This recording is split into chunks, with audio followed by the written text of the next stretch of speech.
Life story channel में आपका स्वागत है। हमारी आज की कहानी है बेबस पिता का त्याग। अरे बेटा, तू कब आया और इतना उदास क्यों बैठा है? आज तो तेरी परीक्षा का परिणाम आना था ना। क्या हुआ? कितने अंक आए? रीना जी ने हैरानी जताते हुए अपने बेटे यश की उदासी का कारण पूछा। तो यश ने निराश होकर कहा, माँ, मैंने फर्स्ट डिवीजन से परीक्षा पास की है। अरे, यह तो खुशी की बात है ना? माँ ने चहकते हुए कहा। वो बात यह है कि मेरे दोनों दोस्त आगे की पढ़ाई के लिए विदेश जा रहे हैं और माँ मुझे भी। कहते कहते यश चुप हो गया। अच्छी तरह जानता जो था अपनी माँ को और घर की आर्थिक स्थिति को। लेकिन माँ, अगर मैंने वहाँ से इंजीनियरिंग की डिग्री हासिल कर ली तो मेरी लाइफ सेटल हो जाएगी और हमारी सारी परेशानियाँ दूर हो जाएंगी। यश ने उत्साहपूर्वक अपनी माँ को आश्वासन देना चाहा। बेटे के विदेश जाने की बात सुनकर रीना जी स्तब्ध हो गईं। उनके आश्चर्य का ठिकाना न रहा। ये विदेश में पढ़ाई करने की बात तूने सोची भी कैसे भाई? यहाँ इतने अच्छे कॉलेज हैं, पढ़ाई तो तू यहाँ भी रहकर कर सकता है। और फिर तुझे तो पता है माँ बाबूजी हमारी पढ़ाई का खर्चा कितनी मुश्किल से उठा रहे हैं। अपनी माँ को परेशानी की हालत में देखती हुई बेटी रोशनी कड़कते स्वर में बोली, बेटा, तुम्हारी पढ़ाई लिखाई के खर्चों के कारण यह मकान पहले ही गिरवी पड़ा है। हमें तो यह भी आस नहीं है कि इस मकान को हम कभी कर्ज से छुड़ा भी पाएंगे। तेरे पिताजी के डेयरी के व्यवसाय से तो केवल हमारा रोजाना का खर्च निकलता है और फिर विदेश जाने का खर्च उठाने का तो हम सोच भी नहीं सकते। वहाँ की पढ़ाई पर तो और भी अधिक खर्च आएगा। माँ, आप समझ नहीं रही हैं मैं क्या कहना चाहता हूँ। इस समय लिया गया एक सही फैसला मेरी आने वाली जिंदगी को आसमान की ऊंचाइयों तक लेकर जा सकता है। वहाँ से पढ़ाई करने के बाद सफलता मेरे कदम चूमेगी। हमारी जिंदगी बदल जाएगी माँ। और फिर मैं अकेले थोड़े न जाऊँगा, मेरे दोस्त भी तो हैं। जब उनके माता पिता को उन्हें विदेश भेजने में कोई हर्ज नहीं है तो आपको क्या परेशानी है? पर बेटा, तेरी बहन की भी पढ़ाई का खर्चा है, थोड़ा समझने की तो कोशिश कर। माँ, आप तो बस खर्चे की रट लगाए रहती हैं। एक बार मेरी बात मान कर तो देखिए। अरे, मैं जुआ खेलने नहीं जा रहा हूँ, बस अपनी पढ़ाई के लिए पैसा खर्च करने को कह रहा हूँ। जब मैं कमाने लगूंगा तो आप लोगों के सारे कर्ज उतार दूंगा। क्या बातें चल रही हैं माँ बेटे में? अरे, आप आ गए? थक गए होंगे ना? मैं आपके लिए पानी लेकर आती हूँ। सुंदरलाल जी के घर में आते ही अचानक सन्नाटा पसर गया। पानी देते हुए रीना जी बोली, आप ही समझाइए अपने बेटे को। इसके साथ अब और बहस करना मेरे बस की बात नहीं है। पिताजी, अगर मैं अपनी जिंदगी में कुछ करना चाहता हूँ, इस मध्यम वर्गीय स्तर से ऊपर उठना चाहता हूँ, तो इसमें हर्ज ही क्या है? अब मैं अपनी खुशियों को और मारकर जीना नहीं चाहता। मेरी भी कुछ इच्छाएं हैं जिन्हें मैं पूरा करना चाहता हूँ।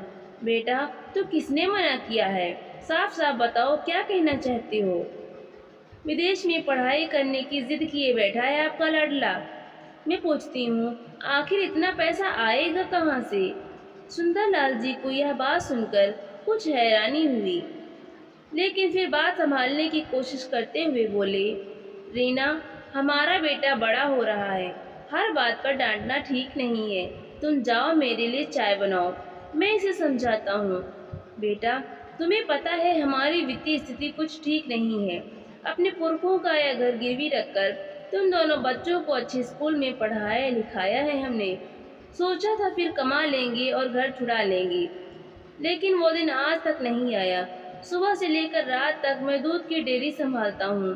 सारा दिन मेरे कपड़े गोबर से सने रहते हैं, लेकिन मैंने आज तक तुम्हें अपनी पढ़ाई छोड़कर मेरे काम में मदद करने को नहीं कहा, ताकि पढ़ाई से तुम्हारा ध्यान ना भटके। लेकिन इसका मतलब यह तो नहीं कि तुम जो चाहो फरमाइश करो और हम पूरी करते जाएं। और फिर 4-5 साल तक तुम्हारी बहन की भी तो शादी करनी है। तो मैंने कब मना किया पिताजी? बस मेरी एक इच्छा पूरी कर दीजिए। अपनी नौकरी लगते ही मैं आपको पैसा भेजना शुरू कर दूंगा। और उससे आपका सारा कर्ज भी उतर जाएगा और आप रोशनी की शादी धूमधाम से कीजिएगा। श्रीमती जी, मुझे आज अपनी बेटी की बात जायज़ लग रही है। अगर वो अपनी और हमारी ज़िंदगी संवारना चाहता है तो इसमें कोई हमें एतराज़ नहीं होना चाहिए।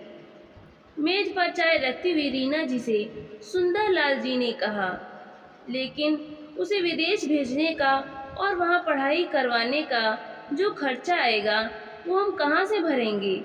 यह सोचा है आपने? उसका भी इंतजाम हो जाएगा। पति की बात सुनते ही रीना जी सोच में डूब गईं। अपने पति की फिक्र और बेटे की जो उन्हें अंदर ही अंदर खाए जा रही थी। सारा पैसा बेटे पर ही लगा देंगे तो बेटी का क्या होगा? एक तो पहले ही कर्ज में डूबे हुए हैं, ऊपर से एक और मुसीबत। रीना जी के बार बार मना करने पर भी आखिरकार सुंदरलाल जी ने यश को स्वीकृति दे दी। आई लव यू पापा कहकर यश अपने पिता के गले लग गया और दौड़ते हुए अपने दोस्तों से मिलने निकल पड़ा। उसने विदेश में पढ़ाई करने के लिए कॉलेज का फॉर्म भी भर दिया, यह सोचते हुए कि यदि पिताजी ने कहा है तो पैसे का इंतजाम भी कर ही देंगे। रात का खाना खाकर जब रीना जी बिस्तर पर गईं तो देखा सुंदरलाल जी करवटें ले रहे थे, मगर नींद उनकी आंखों से कोसों दूर थी। आप अभी तक सोए नहीं, जानती हूँ आप दिखाते नहीं हैं, लेकिन चिंता तो आपको हो रही है कि किस तरह पैसे का इंतजाम किया जाएगा। अरे रीना, चिंता वाली कोई बात नहीं है। मैंने सोच लिया है कि मैं अपनी दूध की डेयरी गिरवी रख दूंगा। उससे इतना पैसा तो आ जाएगा कि यश को विदेश भेज सकें और कॉलेज में दाखिला करवा सकें। यह सब सुनकर रीना जी की आंखें भर आईं। लेकिन जी, हमारा घर उसी दूध की डेयरी से चल रहा है। अरे तुम यूं ही फिक्र कर रही हो, मैंने सब हिसाब लगा लिया है। रीना, जब यश की पढ़ाई पूरी हो जाएगी तो पता भी है वो कितना कमाने लग जाएगा। इतना पैसा घर में आएगा कि आज तक का सब कर्ज उतर जाएगा। हमारा घर भी छुड़ा लेगा और दूध की डेयरी भी। अपनी जिंदगी तो जैसे तैसे कट गई है, लेकिन अपने बेटे का करियर बन जाए और दोनों बच्चों की जिंदगी संवर जाए तो मेरी जिंदगी का मकसद पूरा हो जाएगा। उसके बाद मौत भी आ जाए तो कोई गम नहीं। सुनते ही उनकी पत्नी का दिल भर आया और औंधे गले से कहने लगी, यह आप क्या कह रहे हैं? मुझे तो केवल आपका ही सहारा है।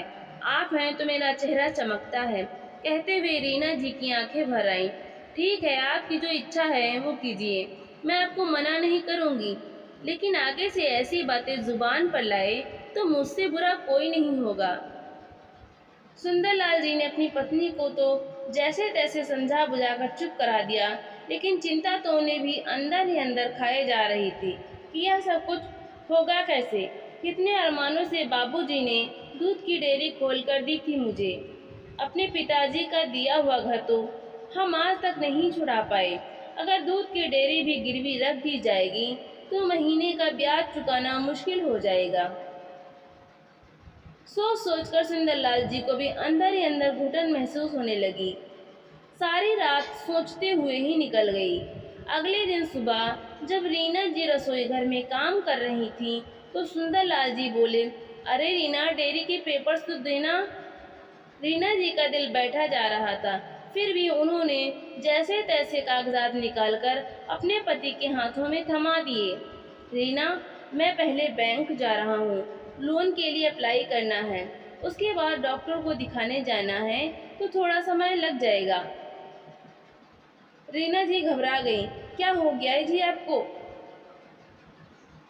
अरे कुछ गंभीर बात नहीं है, कल से हल्की सी घुटन महसूस हो रही थी तो सोचा डॉक्टर को दिखा दूं एक बार, आने में देर हो जाए तो चिंता मत करना। कहते हुए सुंदरलाल जी निकल गए।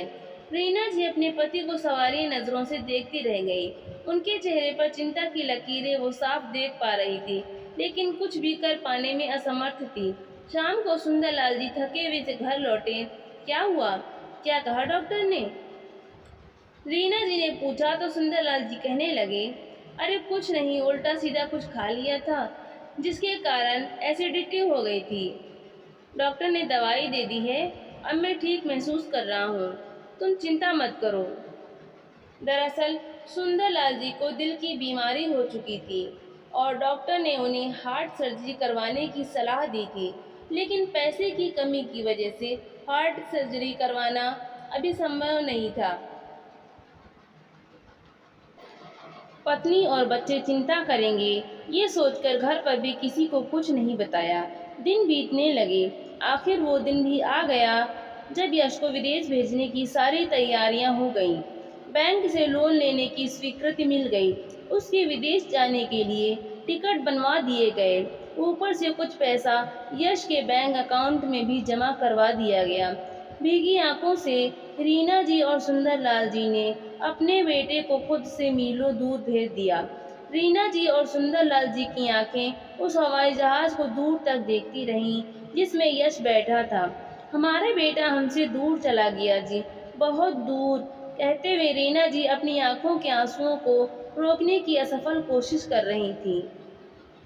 सुंदरलाल जी भी भाव विभोर होते हुए अतीत की यादों में खो गए। अभी कल ही का दिन लगता है जब यश का जन्म हुआ था। हमारे आंगन में यश की किलकारियां गूंज रही थी। कितने लाड़ प्यार से बड़ा किया था हमने उसे। माँ, बाबूजी, चला गया है आपका लाडला बेटा। यहाँ खड़े होने का कोई फायदा नहीं। रोशनी की बातें सुनकर उन दोनों को जैसे झटका सा लगा और वापस वर्तमान में आ गए। बस 3 साल की ही तो बात है, वो तो यूं निकल जाएंगे। रोशनी ने अपने माँ पिताजी की आंसुओं से भरी आंखें देखते हुए उन्हें दिलासा देने की कोशिश की। कुछ दिनों बाद फोन की घंटी बजी। अरे भाग्यवान, यश का फोन आया है। बात करो अपने लाडले बेटे से। तू तू ठीक तो है ना? खाना तो ठीक से खाता है ना? अपनी तबीयत का ख्याल रखना। वहाँ हम लोग नहीं हैं तेरा ध्यान रखने के लिए। कहते कहते रीना जी अचानक रोने लगी। रीना, तुम भी ना, कहते हुए सुंदरलाल जी ने फोन ले लिया। देखते ही देखते कुछ साल निकल गए। यश का फोन आना अब कुछ कम हो गया था। आजकल तो वो फोन ही नहीं करता है, कुछ बताता भी नहीं वहाँ सब कैसे चल रहा है। रीना जी चिंता भरे स्वर में बोल ही रही थी कि उसी समय यश का फोन आया। माँ, मुझे नौकरी मिल गई है, बहुत बड़ी कंपनी है और पैकेज भी अच्छा दे रही है। कुछ ही महीनों में हमारी सारी परेशानियाँ दूर हो जाएंगी। यह सुनकर माँ और पिताजी की खुशी का ठिकाना न रहा। पिताजी तो पूरे मोहल्ले में मिठाई बांटने के लिए वहाँ से चले गए, लेकिन मन ही मन माँ को अपने बेटे से दूरी बर्दाश्त नहीं हो पा रही थी। बेटा, पढ़ाई तो तेरी हो गई है, तो फिर अब यहीं आकर नौकरी करना। अब तो तुझे यहाँ भी नौकरी मिल जाएगी, लेकिन माँ, जो तनख्वाह मुझे यहाँ मिल रही है वो अपने देश में नहीं मिलेगी। मुझे कुछ समय यहीं रहकर नौकरी करनी पड़ेगी। चलो, कुछ उम्मीद तो जगी कि अब हमारा मकान और दूध की डेयरी सब कर्ज से छूट जाएगा। रीना जी ने राहत भरी सांस लेते हुए फोन रख दिया। उसके बाद कुछ महीने बीत गए और सुंदरलाल जी की तबीयत भी थोड़ी बिगड़ती जा रही थी। डॉक्टर को दिखाया तो डॉक्टर ने तुरंत सर्जरी करवाने की सलाह दी, लेकिन सुंदरलाल जी ने यह सोचकर सर्जरी को भी टाल दिया कि जब बेटा पैसे भेजेगा तब कुछ सोचेंगे। लेकिन यश का तो फोन ही नहीं आया। अरे रीना, तुम्हारे बेटे को फोन मिलाना तो कितने दिन हो गए हैं, अब तो फोन ही नहीं आता उसका। जी, थोड़ी देर पहले ही लगाया था पर उठाया नहीं उसने, अपने काम में व्यस्त होगा शायद। रीना जी जानती थी कि बैंक की किस्त चुकाने का समय नज़दीक आ रहा है और पैसा बिल्कुल खत्म हो चुका है, इसलिए चिंता की गहराती हुई लकीरों को साफ साफ देख पा रही थी अपने पति के चेहरे पर। अजी, मैं वो कह रही थी कि मेरे कुछ गहने पड़े हुए हैं, अब पुराने डिज़ाइन के हो चुके हैं, मैं उन्हें पहनती नहीं हूँ और मुझे कुछ खास पसंद भी नहीं है। आप ऐसा कीजिए, उन्हें बेच दीजिए। वैसे भी यश की नौकरी तो लग ही गई है, उसकी शादी पर नए गहने बनवा लूँगी। सुंदरलाल जी का दिल तो पहले ही बैठा जा रहा था, अब रीना जी के इस प्रस्ताव में उन्हें और बेचैनी में डाल दिया। अवाक रहकर वो अपनी पत्नी को देखते जा रहे थे। उनके पास भी और कोई चारा नहीं था, सारी जमा पूंजी भी खर्च हो गई थी। और यश, जिसके कारण यह नौबत आ चुकी थी, उसने एक पैसा भी अपने माँ बाप के पास नहीं भेजा था। दिल पर पत्थर रखकर उन्हें अपनी पत्नी के गहने बेचने पड़े और जैसे तैसे किश्तों का इंतजाम किया। उनकी बेटी रोशनी अपने माँ पिता को इस हालत में नहीं देख पा रही थी।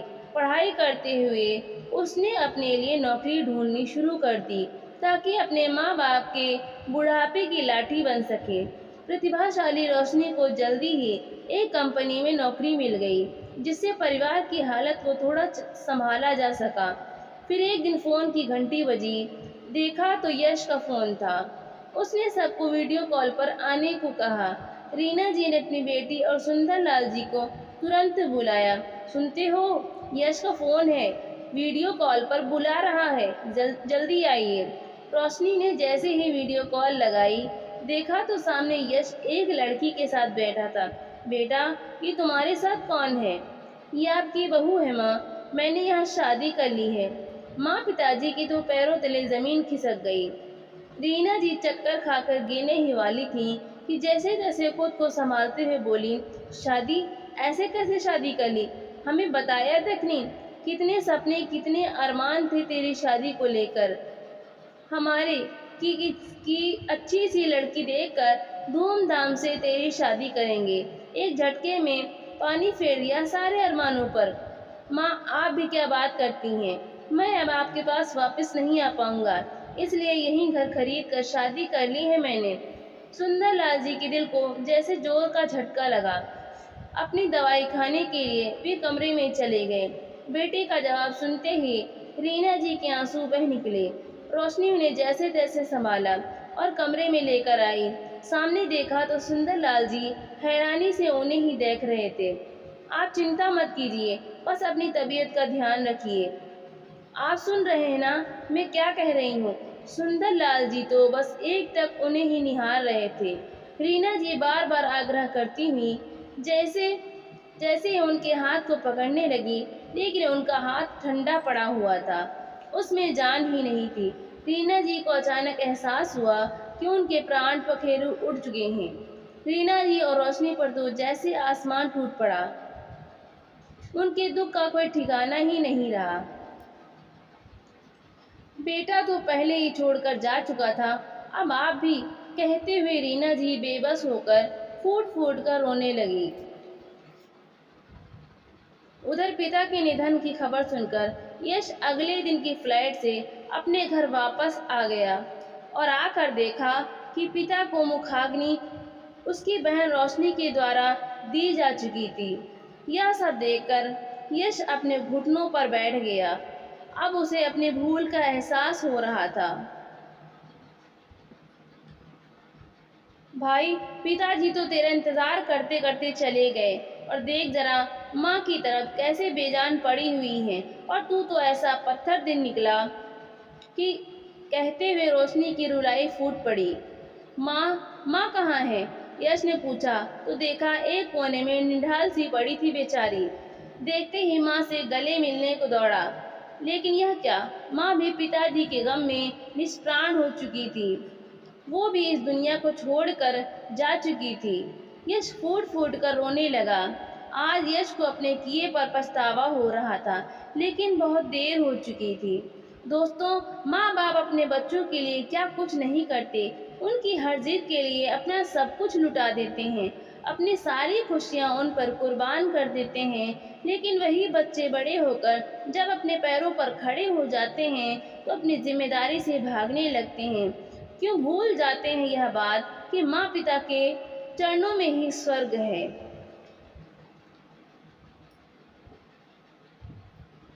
किसी ने खूब कहा है,